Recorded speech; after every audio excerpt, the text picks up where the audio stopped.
go live. We are live. We did it. Woohoo! There you go. All right. So as what week are we now? This is our sixth edition. Here we go. Wow. Right. Time flies. As you can tell, we're waiting on folks to join us today, but we are in our sixth week. I mean, this is crazy that this is already in the sixth week. So everyone who is back and returning with us, thanks for joining us again. We're going to just hang tight here for a little bit, not too long, because we have a whole different format for you this week, and we just want to jump right into the surprise that we have for you. So, but as usual, you know, we have a few housekeeping little tidbits to share with you. And I see some folks are already jumping on. Thank you so much. Thank you. Thank you. We really appreciate you coming back each week. As you all know, this is Confidence Strategies 101. I'm Carmen Milagro. I am your co-host, and I share the screen every week with Silicon Valley's most ambitious entrepreneur that I know, Mauricio Mejia. Mauricio, how are you today?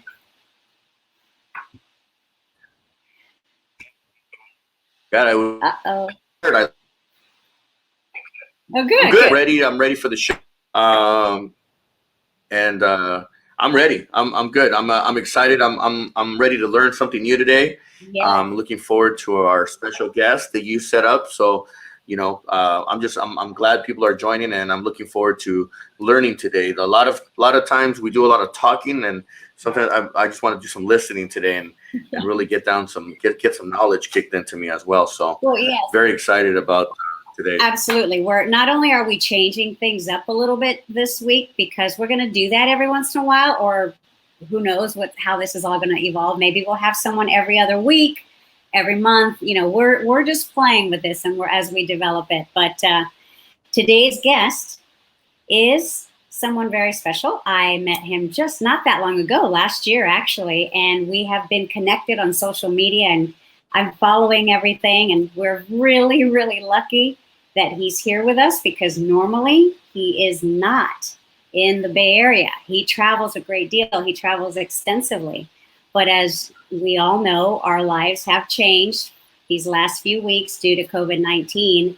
And so we're going to, in a way, take advantage of that. And I'm just so pleased and excited that he's here. Now, some of you may have seen him on CNN, NBC, ABC, CBS, BBC, the Science Channel. He's a world-renowned author. He's a best-selling author, and he hosts professional seminars. He is the world-renowned memory expert.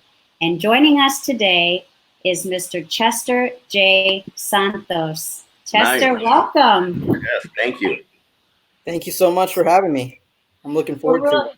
Yeah, we're really excited. I mean, I think, you know, some people are going to have an immediate question, and I would love for you to just sort of maybe give us your history, you know, whatever you'd like to share with us, where you're from, where did you start out, and if you could answer this first question, which I know is on everybody's mind, what exactly is a memory expert? Yeah, so I grew up in Central California, a small town called Hanford, near Fresno, the Fresno area. I came to the San Francisco Bay Area for school. I got a degree in psychology from UC Berkeley.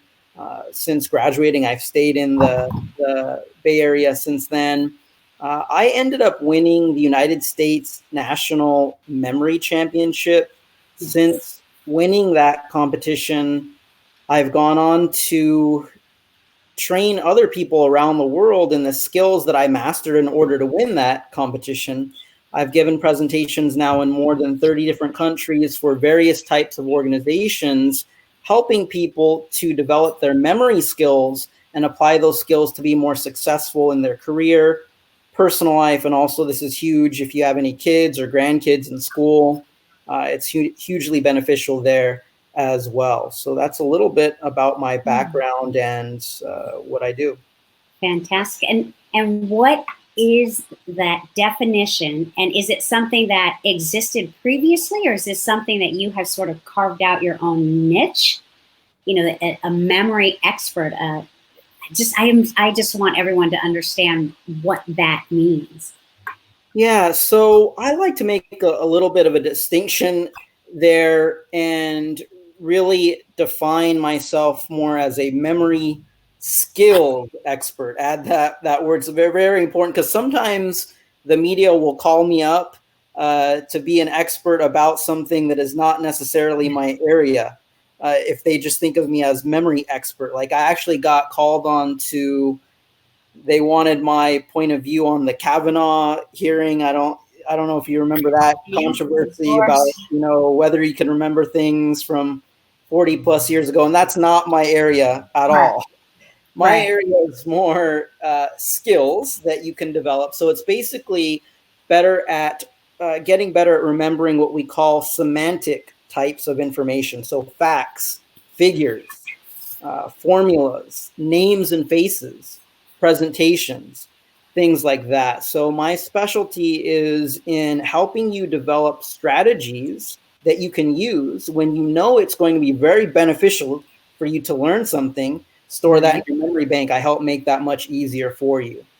And when you are strategic about this nowadays, in today's business world, in which the average person can't really remember much at all because we've become very dependent on all of these electronic devices, right? There really is a very big opportunity in the business world to set yourself apart, become much more impressive and much more memorable to people when you can actually demonstrate that you know something. You actually have something stored in your own bank. You can demonstrate your knowledge and your expertise. So that's really what I work on. Okay. Now, Mauricio, when we were in the green room together, he mentioned something that I used to think this as well, but I had a conversation with you, and I do remember what you said. But I said, well, it seems as I'm getting older, I'm more forgetful. And you corrected me on that. And I would love everyone else, because I'm sure that is crossing a lot of people's minds. Yeah, it's a common question that I get. There is this feeling out there that as you're getting older, your memory is going to get worse, and really there's not much that you can do about it. But in fact, you can improve your memory really at any age. It's about just learning the right techniques and putting in that training and practice. Just like at any age, you can really develop a good physique, right? You can build up your body. Now, granted, it might be more difficult, right, to put on that muscle as you're getting older, because there are biological changes to the body, right, that happen as we're getting older, but it can still be done if you put forth that little bit of effort, right? So I actually, after winning the United States Memory Championship, I represented the United States in the World Memory Championship. It was held in the Middle East back when I won the U.S. Championship, and there was a guy there at the World competition from Malaysia in his late 60s, so actually decades older than me, and he just kicked my butt really badly, all right? He really destroyed me in this World Memory Championship. He actually memorized the entire dictionary, Advanced Learners Edition, in English and Chinese. And he did a demonstration for people in the audience and for people from the media that were there filming. They would call out any page number in the dictionary and give a row column combination. Within a few seconds, he could tell you the word there and its definition. And he could even do the reverse. So if you just randomly called out a word like chair, he would be like, chair, I think that's on page 767, row 3, when he was right every single time. That guy is Dr. Yip Sway Choi from Malaysia. He's known as the walking dictionary. These are the types of guys you get over at the World Memory Championship. It's pretty intense over there. But the point is that he was in his late 60s already, so older in years, and he still had an amazing memory ability, but he's constantly training his memory. He has a routine whereby he's training his memory every week. So just like you would go to the gym every week to work on your body, you need to put in a little bit of mental exercise every week to keep your brain, your mind, your memory sharp as well. Excellent point. Did you have any questions, Mauricio? I know I can see the wheels turning. Yeah, So I'm just thinking of what would be some of those exercises, and what are the, what's the time, the commitment of time that you need to work on, your memory. I mean, or I know that sometimes I'll read something and I'll like a page and I'll forget what I just read. I'm like, so what are some of those simple skills that we can share with our audience? Yeah, so the strategies that I teach are very easy to learn, and believe it or not, a lot of times it can be very fun for people to do. And it doesn't take that much. Really, I would recommend about 30 minutes per week. But the point is to be consistent over time. So don't ever miss that 30 minutes commitment for that week. And if you'll just commit that much time, really, you'll be amazed in just a few months at the absolutely, surprising results that you're going to get. So I have executive clients that I've worked with now. Their sessions are 1 hour a week. We do it over the phone. I actually ended up taking one of my clients to compete in the world, in actually the United States, not the World Memory Championship, the United States Memory Championship, because he got so good. And they filmed us for ABC, CBS Sunday Morning. Nancy Giles, I don't know if you're familiar with that reporter from CBS Sunday Morning. She flew out to film us at his offices in Dallas. And it's just 1 hour a week, but being consistent, he was able to now he can memorize decks of cards in just a few minutes. You shuffle up a deck, he can memorize it in about 3 minutes. Hundreds of computer-generated random digits in 10 minutes or less, and things like that. And of course, he applies it to his sales meetings, remembering important points that you want to get across, and meeting with clients, potential clients, things like that. Let me get into what actually are the strategies now. There are three main principles. Very easy, I think, for anyone to understand and start to use right away. One is visualization. So take whatever it is that you want to remember, whether it is a name, a percentage, like a fact that has a figure part there, right? Whatever it might be, turn it into something you can picture in your mind. See, visualize, because we're very good at remembering things that we see. An example that I like to give in my presentations is you will see someone that you could have met years ago. You may have met that person years in your past. Oftentimes, right away, as soon as you see their face, you remember their face, right? You know that you've met them somewhere before, but you can't seem to remember their name, right? It's a pretty common experience. Years ago, you may have met that person. Something else I think people can relate to is, let's say you go to a party, all right? You go to a party, you're meeting a lot of new people. 2 weeks after that party is over with, you're talking with one of your friends that was there with you at the party, and your friend describes someone to you. Your friend says, "Hey, Carmen, do you remember that attorney that we met a couple weeks ago at the party? He's also a member of, the Battery Club." As your friend is going through that description, you can picture who they're describing, right? Obviously, your friend can picture who they're describing as well, but neither one of you can manage to come up with the name. And it's really frustrating to both of you, right? So those two examples that I gave illustrate, I think, pretty clearly that when it comes to dealing with people, we tend to be pretty good at remembering faces, but we're not nearly as good at remembering names. When you think about it, this makes sense, because when you are interacting with people in various ways, you actually see their face. Their face is recorded into your visual into your visual memory, but the name is more abstract, right? The name is something much more abstract to your brain. So one way to get better at remembering names is to turn those names in some way into a powerful visual. So what I mean is, Mike, I might picture a microphone, all right? The name Alice, sometimes I think of a white rabbit, because that reminds me of Alice in Wonderland. If the name is Jane, I might visualize a giant chain, okay?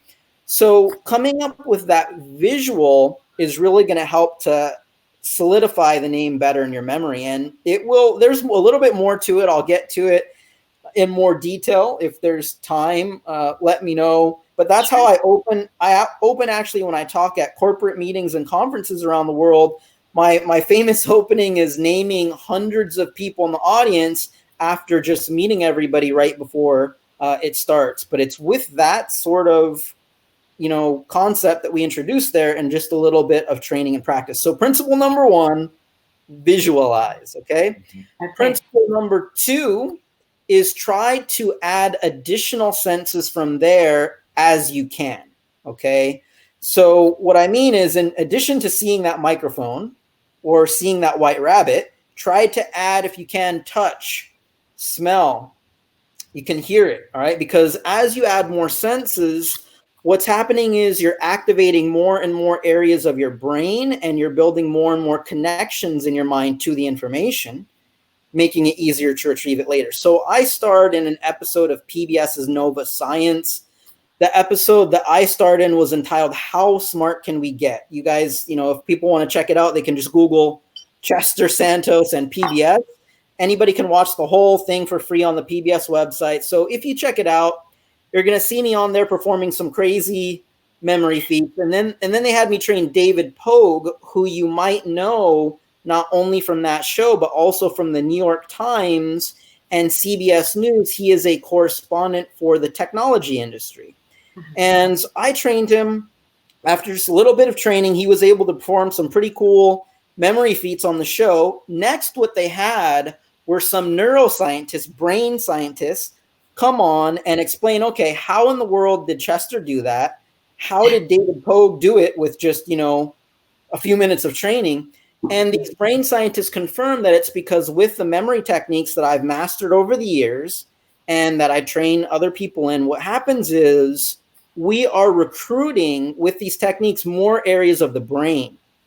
So areas of the brain that people would never involve when trying to commit things to memory, with these techniques, you're lighting up much more of the brain so it becomes easier to remember. And part of that is learning to utilize additional senses in order to activate more of the brain. Okay, so that also is easy to do with practice. And I'll get in now to the third and final principle here, and that is, while you are seeing this in your mind, involving those additional senses as you can, make all of that, the entire scenario, make it really weird, crazy, unusual in some way, because there is a psychological aspect to human memory.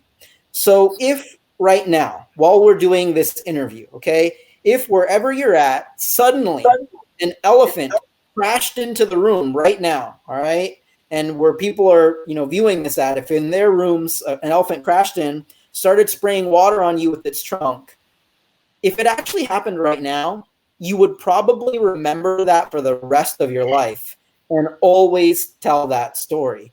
Okay, you are never going to believe this. We were watching this really interesting interview, confidence strategies podcast, and just out of nowhere, an elephant crashed in the room. That might be stuck in your head forever with no effort on your part. Right. Due to this psychological part to human memory. And although to this day, nobody understands exactly how that works, how it is in 1 second, something will go straight into long-term memory, stay there forever. Whereas other times we spend weeks, we spend months trying to drill important things into our head, right? And we can't get it into long-term memory. Whereas in 1 second, sometimes something gets there. Although it isn't fully understood, we realize there is this aspect to how our mind works. Mm-hmm. And realizing that, we can harness it and apply it to things that would be useful. Remembering names to get more out of business networking, to build better business relationships with people in general. Remembering foreign languages, training material, right? When you start a job and you have to learn all these new software programs, the new processes, procedures. When you're able to apply it to important things like that, this is really going to set you apart, give you a big advantage, right? In many ways. So again, quick review, and then we can try to maybe apply it with an exercise if people are up for it. But quick review, it was visualization, additional senses, and as you're doing that, make it all weird, unusual, extraordinary in some way. And right away, you will be really amazed at what you're able to accomplish in terms of using your memory. Okay. Okay. I mean, I'm game for doing the exercise. I definitely am interested because I like all kinds of things are going through my mind. Before we do that, do you mind? I was hoping to also, share with the audience is how did you how did you decide that you wanted to enter this memory competition? Like, where do you get that like that knowledge or that confidence, knowing that this was something that you were destined to do, or this you trained for? Like, how does one even learn about this? Mm-hmm. Yeah, really good question there. So it was totally random. I actually have, my undergrad was in psychology. I have a master's degree in software engineering. I was actually a software engineer in the Silicon Valley before going into this as a profession. It just happened randomly. I was flipping channels one night and I happened to catch a segment on ABC's 2020, that evening news program. They had a segment on the United States Memory Championship, and it just sparked my interest because I often got the comment from people. People would say to me, wow, you have a really good memory. And so with those comments kind of in the back of my mind, when I saw that segment on the show, I was like, maybe I can do well in this competition. But when I looked into what the best people in the United States were scoring in these events, memorizing whole decks of playing cards in literally minutes, hundreds of computer generated random digits, actually in 5 minutes or less is one of the events. I quickly realized that although I was above average, I was nowhere near that level. So that's when I started doing research. Okay, I'm pretty good now. How can I improve my memory from where it's at? And I experimented with a lot of different stuff that I found. I ended up finding what seemed to work best for me personally, stuck to training myself in that small subset of techniques until eventually I was able to win the US Memory Championship. And since then, I've spent now the last 12 plus years training other people around the world in that small subset of techniques that I feel that, right away you can put it to use in your career and your personal life. So that's how it started. But it was really basically, if I hadn't flipped to that channel that night, I most likely would still be a software engineer, right? My life, took a completely different turn by just, flipping to that channel that night. Right. Wow. I mean, clearly that to me, that just sort of seems like, that this was meant to happen. This came together, all the people's comments, everything just came together for that moment for you. Mauricio, did you have any questions? No, the only from a business side for me, it's do you feel that if you applied that skill back into the technology, would it take you to a whole different level? Being in the Silicon Valley or in anywhere in the tech world or in the in that space. Obviously you would think that these guys at Facebook, Google, or Microsoft would want to have talent like you on their team, especially if you've mastered that way of thinking. Yeah, it's going to give you a huge advantage as a software engineer, software developer. I did the Talks at Google program. It's kind of like the TED conference, but Google's version of that. They had me over to do that. I talk about, when I'm talking for people in the technology industry, I like to stress how this can make you much more efficient on the job. So in the case of software engineers specifically, you a lot of times will have a lot of reference books at your cubicle as you're doing your programming, and you'll find that a lot of times you're looking up the same 20, 30 commands all the time, right? You're always reaching for that reference book. If you would apply these sorts of techniques, commit those frequently used commands, directories, whatever it might be, to memory, you don't have to stop and interrupt the flow of your work. You're just going to be much more efficient on the job, right?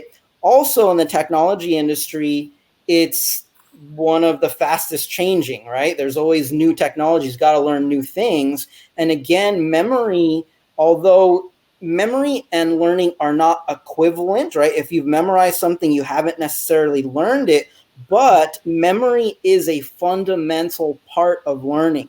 In fact, they're in psychology. If you look up these models that they have explaining the optimal learning process, memory is the first thing. So you need to first be able to access that from your long-term memory data bank in order to most effectively then manipulate the information, right? Fully understand it and apply it. So memory is definitely a fundamental part of the learning process. So it's going to be huge in a field like technology where you constantly have to learn a lot. Got it. I do have, actually not on here, but I have a text and I do have a question for you. Meredith would like to know, is there a difference between photographic memory and what you do? Is photographic memory a thing? Yeah, so actually photographic memory does not really exist. It is a total myth. It does not exist, at least not how it has been portrayed to us in the media, like in movies like Good Will Hunting or A Beautiful Mind, where it's depicted almost like a superpower, right?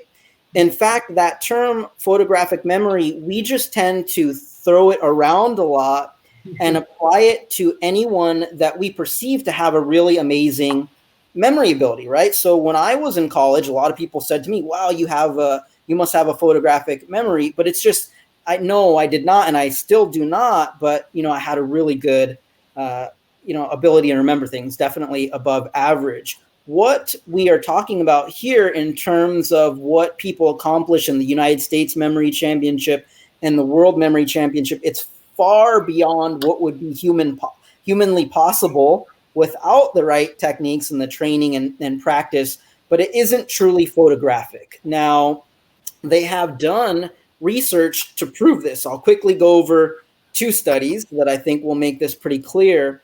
One, they will bring someone in that has, for instance, an amazing ability to remember numbers, okay? They will test them in various ways. When they are not expecting it at all, they will have them memorize a grid of numbers. And they say, okay, great job. Please recall for us a row from that grid left to right. And they record how long it takes them to recall it. They say, okay, now please recall for us a row from that grid diagonally. Okay. Now, a lot of times they can still do it, but the recall time has always been much greater, even though it's the same number of squares. So if this was actually a photographic image that they were pulling up in their mind, the recall time should be about the same, right? So this is one way that they can design experiments in order to actually figure out, because you can't put a camera inside of someone's head, right? But this sort of experiment is the way we can figure out that it's not actually a photographic image that they're pulling up, right? Study number 2, they will test someone that's good in various forms of memory. At one point, they will just spring on them, again, when they're not expecting it, just a random splattering of dots on the page. The random splattering of dots forms no picture. It has no meaning whatsoever. They take it away and say, okay, reproduce for us the random splattering of dots on the page. No one has ever been able to do that. So what it proves is that when someone has an extraordinary memory ability, what we tend to throw around and call that photographic, it's actually that they have some sort of strategy. They have some sort of way that they're powerfully encoding that into their memory banks, but it isn't truly, just like a mental snapshot.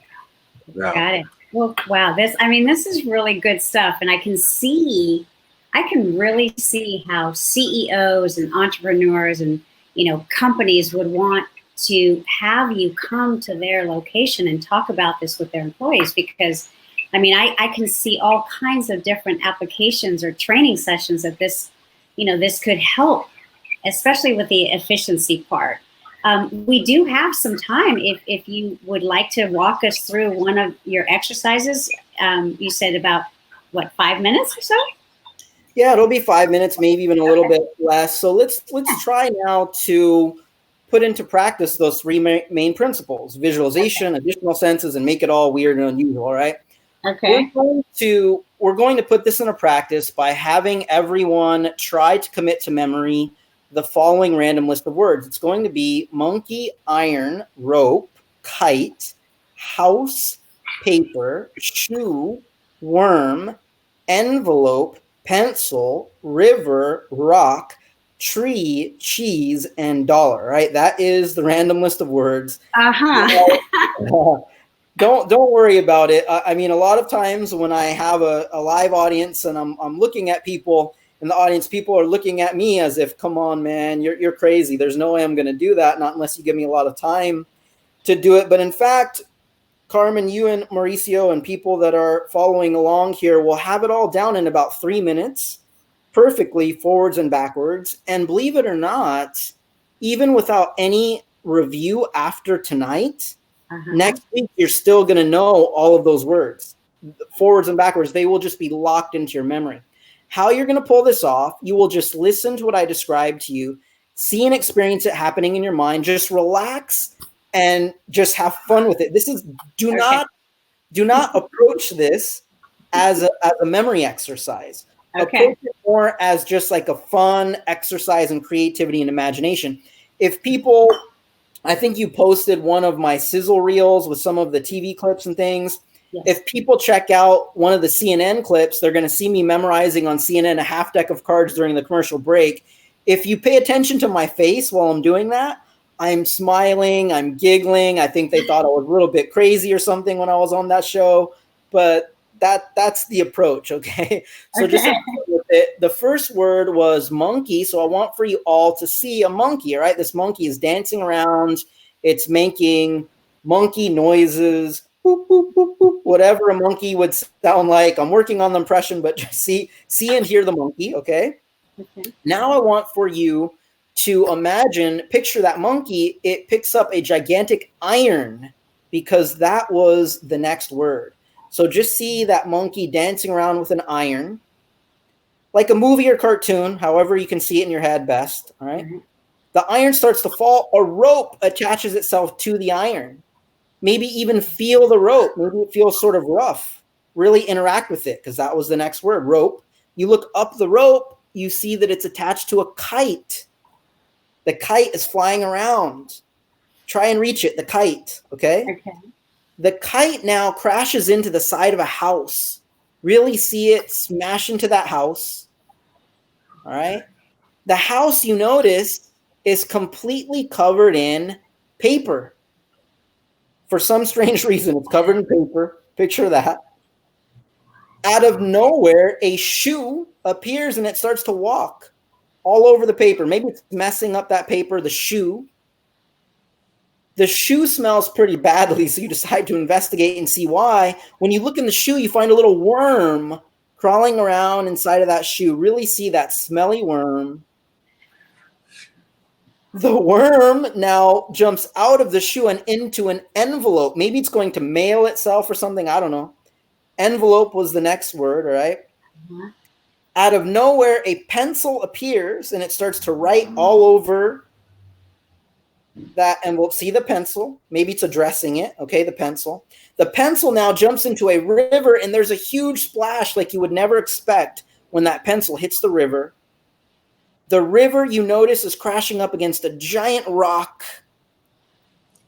That rock flies out of the river, hits a tree. The tree is growing cheese. And out of each piece of cheese shoots $1. All right. Last word was dollar. Okay.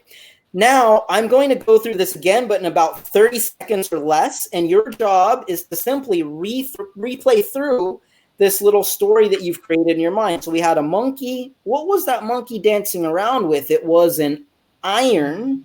What then attached? It was a rope. The other end of the rope was attached to the kite. What did the kite crash into? It was a house. What was the house covered in? It was paper. What walked on it? It was a shoe. What was crawling in the shoe? It was a worm. The worm then jumped into an envelope. What wrote on it? It was a pencil.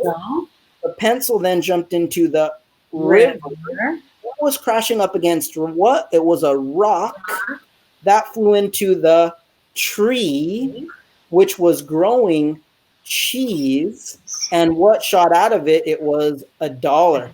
So now it should be pretty easy to recall the entire random list of words by simply playing in your mind through that little story, okay? Each major object you see in the story will give you the next word. If you guys want to give it a try, Carmen or Mauricio, or you guys can do like one, give one, and then the other.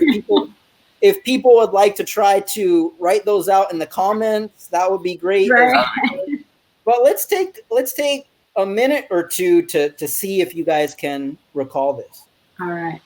What if we go every other one? So I'll start. Yeah, you can do that. Take your time. So we have the monkey. The monkey. See now so by doing that it breaks my pattern, because I was thinking, geez, now I feel like I forgot the whole thing because I had it. So monkey, rope. Was it rope? Was the next one? So monkey was holding the iron. Yep. Oh, that's right. Monkey was holding the iron, tied to the rope. Yes. It was tied to the rope to the kite. It crashed into the house. The house full of paper. Yes. Yeah. Shoe walking on the paper. And there was a worm inside the shoe. In the shoe. And then I don't remember. The worm put itself into the envelope.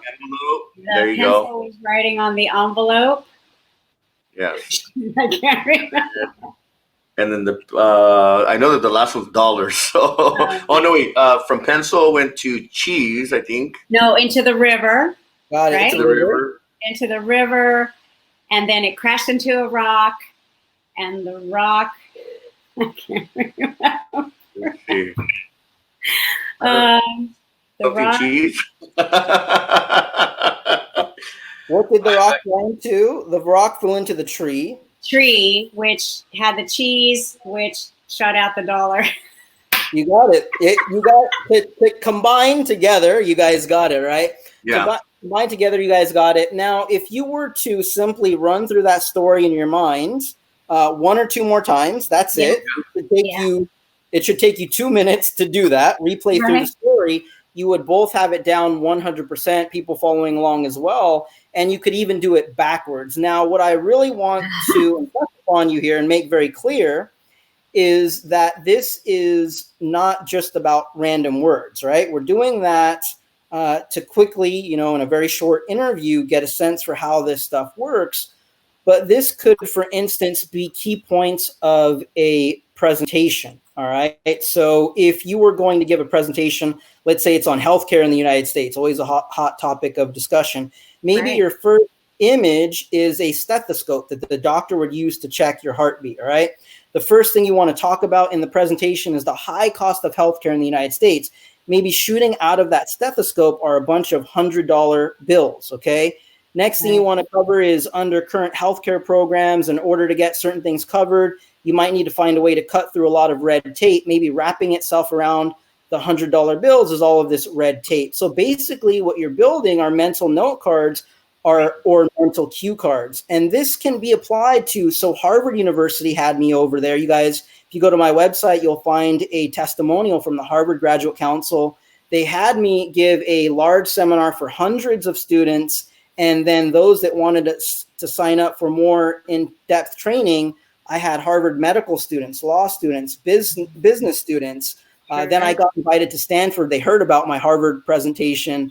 So even very complex types of information, it's about learning how to build these mental note cards so that you are not outsourcing to electronic devices, outsourcing everything to notes, so that you're better able to actually learn things, have mental access to the information, better demonstrate your expertise, become more impressive and memorable to people. Yeah. I think you just showed us very clearly how working with you could impact anyone in any arena, in any industry, in any position, just by working and using your strategies just to improve in every sense, every arena. Like, I can't think of anywhere that it wouldn't apply. I think that was really beautifully done. Thank you. I know that we're a little bit over time, but I do want to, I wonder if you could share with everyone that, is still on. Thank you everyone for staying with us. If you could share with us, just like some advice, like general advice or whatever you feel that, you've come to impart with everyone. And we do have your website, if you notice there. But, if someone does want to continue to work with you and it really has gotten something out of it and they can see what we see, how do they contact you and that sort of thing? That'd be great. Cool. Yeah. So, ending message and how to, get in touch with me if you want to continue with this. My end message I want to get across, I guess, to everyone, given the top we're talking about confidence, is that, when you develop your memory skills, right? Again, these are skills that anyone can develop. It's going to give you more confidence in everything that you're doing because, again, you're going to improve that ability to always stay on top of everything, right? You'll have that edge because anything that you might want to learn in the future, you're going to have an easier time doing it if you develop these skills. That's one thing. Also, people in turn are going to have more confidence in you and your abilities if you can better demonstrate your knowledge and your expertise, right? So I hope that people got that out of today's interview. And if anyone is interested in going deeper with this, I have an entire online memory school. So it's memoryschool.net. People can visualize like a fishing net. So you remember that it's .net, okay? And I set it up tonight for this particular interview as sort of a challenge if people want to go deeper. But so it's $200 to enroll in the school. That gives you instant access to a core training program, an advanced training program, and then there's ongoing training every month. So I upload new videos every month. It's $40 per month to keep going after you initially enroll. For people that are really motivated to go with this, if you're one of the first 10 people to do it, you will enter a special coupon code on the checkout page, and you will not pay any enrollment fee. So the $200 will be gone, and you can get started for only $40. But I set it up as a challenge because I want people that are really, truly interested in doing this. So you've got to go there, be one of the first 10 people, and you have to remember the 10th word from tonight's exercise. So that is the coupon code. So you're going to have to play through that story. If you can remember the 10th word, that will get you the no enrollment fee. So give that a try. And if someone's motivated, that's really going to help them out tonight. Are there any other questions? If so, people can get in touch with me at chester@chestersantos.com. Instagram is the main social media that I use. Chester J. Santos on Instagram, and also LinkedIn as well. Okay.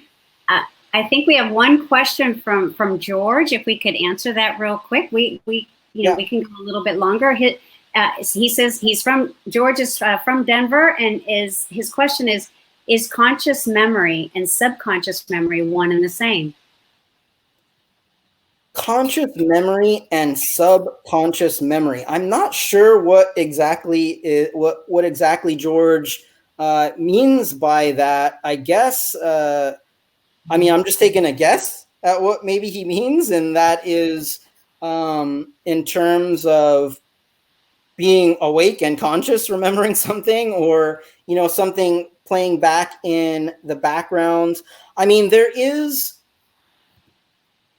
If this is what he's talking about, under the gun, someone asks you this question about your field, or it's an exam question or something like that, and you have to consciously retrieve that from your data bank. That is different than, for instance, when you're doing mathematical calculations, you are actually dealing with using, I guess, what he might be thinking of as subconscious memory. So in other words, there are things that are stored in your data bank that is allowing you to perform those calculations, but you're not maybe consciously pulling that up. So I'm not sure if that's what George was talking about or not, but there definitely is a difference. And my area is more building up than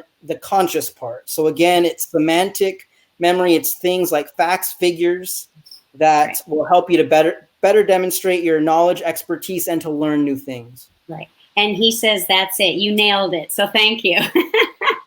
I'm trying to figure out the 10th word right now because I feel like I got to ask a trick question. I was actually signing up right now. This is something that I definitely see beneficial for me, because I've been seeing and I think just because I'm also juggling a lot, and right now with all the different businesses and all that, sometimes people say, oh, you have too much on your plate. But being an entrepreneur is just, and having multiple businesses, I believe in multiple income streams. So for me, it's, whether it's my large staffing company, construction, real estate development, my media company, there's so many different things that maybe sometimes I'm just, like you said earlier, it's that edge, that confidence. I may be confident in going into a business meeting and executing, because in a business meeting, I know how to read the room, and I can, there's certain skill sets and tactics that I have. But then when you walk out, it's almost like I need to have paper right there, because certain key points I have to write down or else I will forget them. So there's definitely some things that I want to apply so that it can, when I walk into a room, I can walk out more confident and empowered, that, so that when my follow-up, because normally for I've always felt in business, the key to the success is not in the initial meeting, but it's in the follow-up. And when you follow up and you remember the details, it shows, that you paid attention to what people were saying. And I think that that's very critical and important, that when you're in a business meeting, that you're listening to people, not hearing them, listening to them. And then that part of that listening, you're learning, and then you can repeat that. So definitely I'm going to be, this is something that I definitely want to join and be a part of, because I think it could be beneficial even by watching the videos. So thank you. I appreciate that. Yeah. I learned something new today, and it's we learn something new every day. So thank you.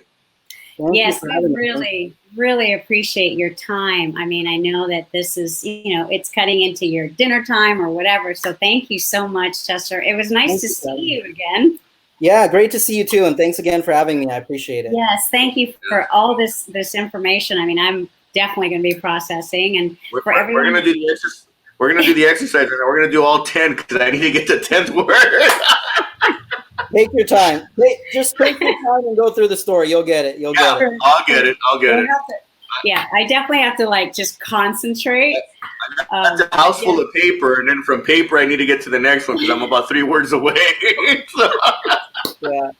No, this is great, and thank you. I mean, it's always great to learn something new. It's always great to learn from the experts. I think I was having a discussion the other day. The best coaches have the best coaches. So thank you for being one of our best coach, and everyone who's stayed with us. And I'm sure that we'll get some questions on the replay. So don't worry. This information is going to stay here on YouTube. Please like and subscribe us there, and shoot us your comments. We always try to get to answer those questions for everyone as best we can, or direct you where to get those answers. But we appreciate you joining us every week. We're here on Tuesdays at 7 o'clock. And today's guest was the International Man of Memory, none other than Mr. Chester Santos. Thank you so much for joining us. Thank you, Chester. Thanks, Mauricio. Thank you, everyone. Everyone have a good night. Yep, good night. Stay safe out there. Bye-bye. Bye.